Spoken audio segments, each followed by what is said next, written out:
Hi నమస్తే welcome to Myra media. నేను మీ కేవీఆర్. కూటమి సర్కారు ముఖ్యంగా చంద్రబాబు పాలన ఎట్లుంటుందంటే పచ్చపత్రికలు గోబెల్స్ ప్రచారం ఇక విచ్చలవిడిగా పెట్టుబడికి కట్టుకథలకు పుట్టిన విషపత్రికలే ఈ పచ్చపత్రికలు అని చెప్పి ఒకనొక మహానుభావుడు గతంలో చెప్పిండు.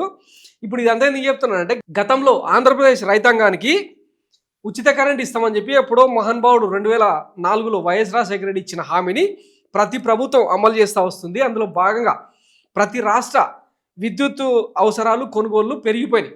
ఈ నేపథ్యంలో ఇంచుమించు కొన్ని మెగావాట్ల కరెంటుకు అంటే ప్రభుత్వం నుంచి డబ్బులు చెల్లించడం కష్టమవుతున్న తరుణంలో వైఎస్ జగన్మోహన్ రెడ్డి ఒక గొప్ప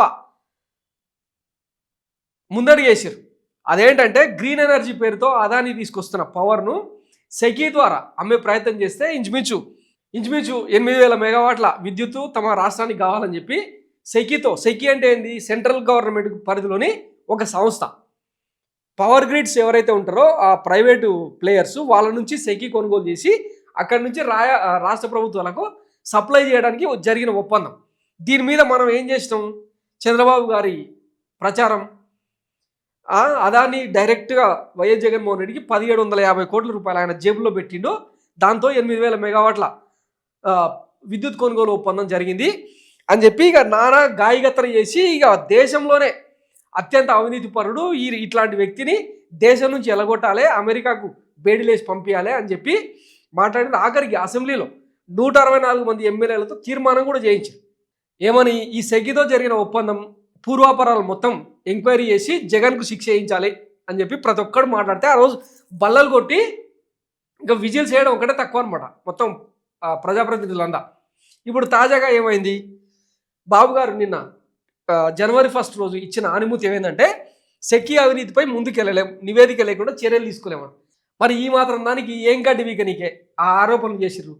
దాని మీద వైఎస్ జగన్మోహన్ రెడ్డి నీతిమంతుడా అవినీతి మంత్రుడా తర్వాత సంగతి కానీ సుప్రీంకోర్టుకి వెళ్ళి ఈనాడు ఆంధ్రజ్యోతిలపై తన మీద జరుగుతున్న విష ప్రచారం మీద పరువు నష్టం దావా చేసాడు.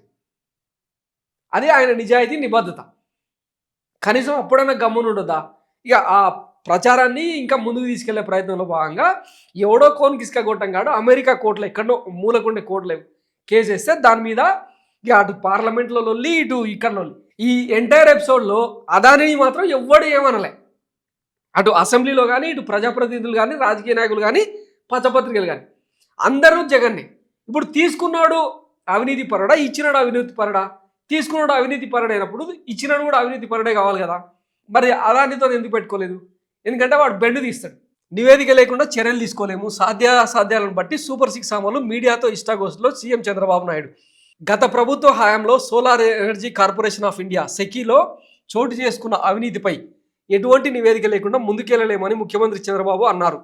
టీడీపీ కార్యాలయంలో బుధవారం ఆయన మీడియాతో ఇష్టాగోష్ఠిగా మాట్లాడారు. ఈ సందర్భంగా విలేకరులు అడిగిన పలు ప్రశ్నలకు ఆయన జవాబులు ఇచ్చారు.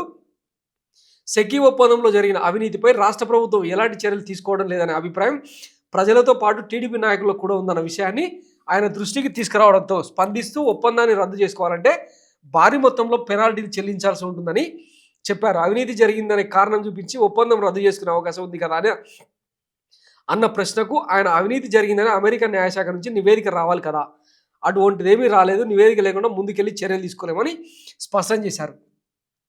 వైసీపీ ప్రభుత్వ హయాంలో సెకీతో ఒప్పందం కుదుర్చుకున్నందుకు గాను అప్పటి ముఖ్యమంత్రి వైఎస్ జగన్మోహన్ రెడ్డికి పారిశ్రామికవేత్త గౌతమ్ అదాని 1,750 కోట్ల లంచం ఇచ్చారని అమెరికా న్యాయశాఖ ఫెడరల్ ప్రాసిక్యూటర్లు బహిర్గతం చేయడంతో దీనిపై ఏం చేయాలో ఆలోచిస్తామని అప్పట్లో అసెంబ్లీలో చంద్రబాబు ప్రకటన చేసిన విషయం తెలిసిందే. అయితే కేంద్రంలోని మోడీ ప్రభుత్వానికి అదానితో ఉన్న సంబంధాల నేపథ్యంలో ముఖ్యమంత్రి ప్రకటనపై అప్పట్లోనే సందేహాలు వ్యక్తమయ్యాయి.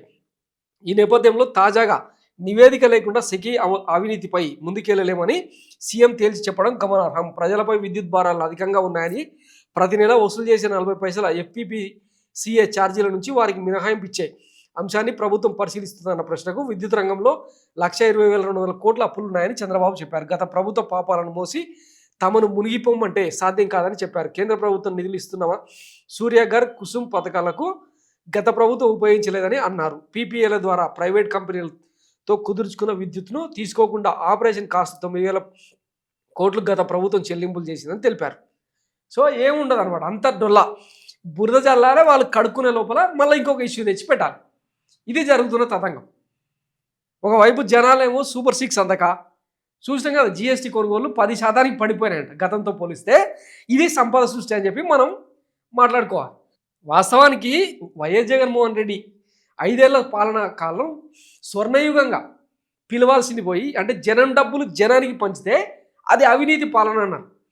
ఈయన ఏం చేస్తున్నాడు, జనం డబ్బు దోచేసి పైసా ఇవ్వకపోగా మళ్ళీ దీని విజనరీ పాలన అంటుంటే ఈ పచ్చపత్రికలు బాగా ఊపుతూ ఇక భజన చేయడం మొదలుపెట్టాయన్నమాట. ఇది నిజమని జనం నమ్మాలా? ఇంకెన్ని రోజులు ఓపిక పడతారు? గతంలో వీళ్ళే చెప్పారు ఆంధ్ర రాష్ట్ర ఆర్థిక పరిస్థితి దరిద్రంగా ఉంది, అయినా సరే విద్యుత్ కరెంటు ఛార్జీలు రూపాయి కూడా పెంచము, ఓటేసి ఆదరించండి అని చెప్పారు. ఆదరించారు. ఆ పాపానికి 15,000 కోట్ల రూపాయలు ఈ నెల నుంచి ఇంకా బాధుడే బాధుడు అనమాట. ఏం చెప్పినావు, ఏం చేస్తున్నావు అని చెప్పి ఇప్పుడు రోడ్ల మీదకి వస్తూ ఉన్నారు. ఇంకా దానికి సమాధానం చెప్పుదరులేండి. ఇది కూటమి సర్కార్ విష ప్రచారం. దీన్ని నమ్ముతూ పోతే బొచ్చా చిప్ప మిగిలిన తప్పిస్తే వేరే ఆప్షన్ లేదు. చూస్తూనే ఉండండి. Thanks for watching Mara media. నేను మీ కేవియా. Thank you.